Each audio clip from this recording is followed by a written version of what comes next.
sirna buusaa gonofaa caalaatti lafa qabsiisuuf qaamni hunduu tumsuu akka qabu himame. Hooggansi buusaa gonofaa Oromiyaa damee magaalaa Adaamaa yaa'ii isaa gaggeesse. Uummanni Oromoo sirna gadaa keessatti aadaa inni ittiin wal gargaaru buusaa gonofaati. Duudhaan kun egeree uummata Oromoo ijaaruu keessattis gahee guddaa qaba jedhan itti gaafatamaan buusaa gonofaa damee bulchiinsa magaalaa Adaamaa obbo Waadoo Abdulkariim. Kaayyoon isaa aadaa wal gargaarsa uummata Oromoo dagaagsuu ta'uu kan himan obbo Waadoon buusaan gonofaa damee Adaamaa bara 2014 hundeeffame haga ammaatti miseensota 500,000 ol horachuun buusii miseensummaan qarshii miliyoona 55 ol walitti qabamuu dubbatan.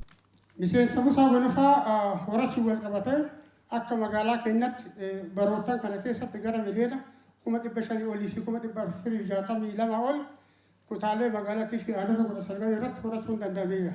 Buusii miseensummaas yoo ilaallu gara miliyoona 55 ol walitti qabamuudhaan gumaata buusaa gonofaa mallaqaanis hoggaa ilaallu gara miliyoona 103 ta'u walitti qabameera jechaadha. Kantiibaa itti aanaan bulchiinsa magaalaa Adaamaa obbo Nigaatuu Mootummaa buusaan gonofaa erga hundeeffamee balaawwan tasaa akkasumas barataan mana barnootaa deemuu yaadda'uun hirrachuu himanii duudhaa kana qaamni hunduu ogummaa qabuun akkasumas maallaqaa fi gumaata taasisuu danda'uun hirmaachuu qaba jedhan. Hojiin buusaa gonofaa hojii waajjira tokko qofaan hojjetamuu miti. Buusni gonofaa hojii hawaasaati. Hawaasni hubannoo guutuu fudhatee miseensa ta'ee miseensummaa isaarraa immoo gumaata isaarraa barbaachisu hundaa bahuu qaba. Gumaata gaafa jennu maallaqa qofaanii miti.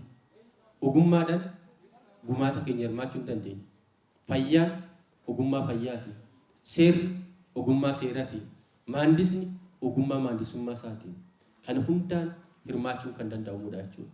Hoogganaan buusaa gonofaa Oromiyaa obbo Mohaammed Jundaa sirni buusaa gonofaa garaagarummaa sabaa gosaa fi amantaa kan hin qabne nama rakkoon mudate hunda kan deeggaru ta'uu himanii sirna kana caalaatti itti fufsiisuuf qaamni hunduu tumsuu qaba jedhan. Boodas hojiiwwan kanarratti xiyyeeffannaa olaanaa kennuudhaan mariin keenya kaarraa kun gara hawaasaatti gadi bu'ee akka cimuu danda'u gochuudhaan buusaa gonofaa dhugumaan gadi dhaabbatee deeggarsa nama hundaatiin kaka'umsa nama hundaatiin itti amanee namni Oromoon ilma kenna dhiiga kenna ilma isaa kenna yoo ilma namni dhabu.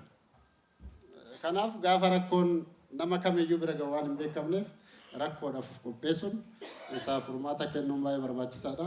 Hooggantoonnii fi miseensonni buusaa gonofaa magaalaa Adaamaa yaa'ii kanarratti hirmaatan yaada Adaamaa Broadcasting Service'iif kennaniin buusaan gonofaa rakkoo waloo furuu bira darbee rakkoon akka hin uumamneef hojjechaa jiraachuu himanii fuuldurattis caalaatti itti fufsiisuuf kan hojjetan ta'uu dubbatu.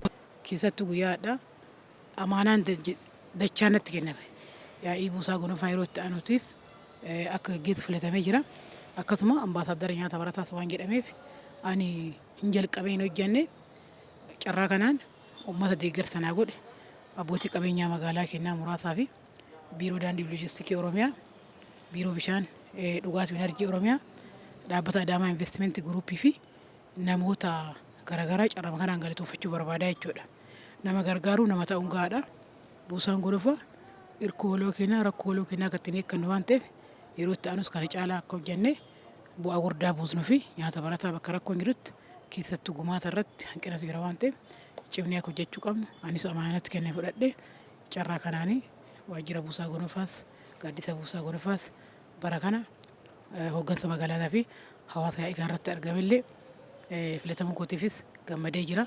Inni jalqabaaf inni guddaan buusaan gonofaa duudhaa horata saba keenyaa ta'uusaa kanarraa ka'ee immoo sirna wal gargaarsa biyya kanaa fi saba kanaa ta'aa dhufuusaa hubannee jirra.